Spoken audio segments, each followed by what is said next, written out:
की कथा नामक पाठ में झूरी के दो बैल थे, हीरा और मोती। इनके साहस की चर्चा उनके गांव में थी। झूरी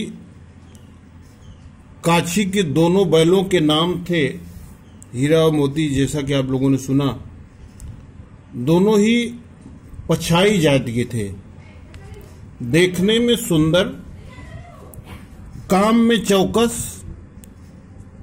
दिलडौल। बहुत दिनों साथ रहते रहते दोनों में भाईचारा हो गया था। दोनों आमने सामने या आसपास बैठे हुए एक दूसरे से मूक भाषा में भाषा का आदान प्रदान करते थे। एक दूसरे की मन की बात वे बिना बोले जान लेते थे, जो कि हम नहीं कह सकते कि वास्तव में ये अपनी बात कैसे आदान प्रदान करते हैं। वे दोनों एक दूसरे के बिना पल भर भी नहीं रह सकते, जिसे जीवों में श्रेष्ठता का दावा करने वाला मनुष्य ब्रह्मा की रचना में सर्वश्रेष्ठ प्राणी माना जाता है, मानव। लेकिन इनके मनोभावों को, मनोदशा को देखकर यह मानव भी आश्चर्यचकित रह जाता है कि वास्तव में इसमें कौन सी बात है जो कि ये लोग एक दूसरे के मन के भाव को अच्छी तरह से जान लेते हैं और एक दूसरे को सूंघ चाट करके अपना प्रेम प्रकट करते हैं। कभी कभी दोनों सींग भी मिला लिया करते हैं, विग्रह के नाते से नहीं, केवल विनोद का भाव होने के कारण। क्योंकि आप जानते हैं, जहां एक से ज्यादा रहते हैं वहां आमोद प्रमोद, विनोद, विग्रह इत्यादि का भाव लगा रहता है।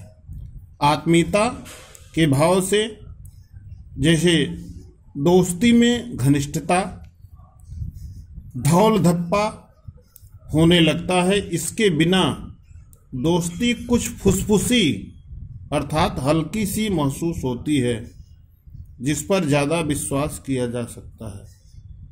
जिस वक्त ये दोनों बैल हल या गाड़ी में जोत दिए जाते और गर्दन हिला हिला कर चलते, उस वक्त हर एक की चेष्टा होती कि ज्यादा से ज्यादा बोझ मेरी ही गर्दन पर रहे। वे दोनों आपस में ऐसा मनोभाव प्रकट करते थे कि ज्यादा भार अपने ओर खींचे, और ऐसा भी वे लोग करते थे।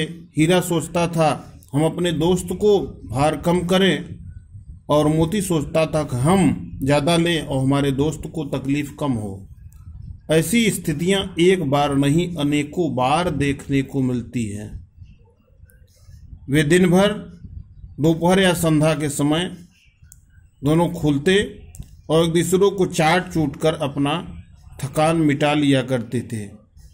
नाद में एक साथ मुंह डालते और एक साथ निकालते थे। ऐसी दिनचर्या, ऐसा मनोभाव एक दूसरे के लिए आपस में प्रकट किया करते थे।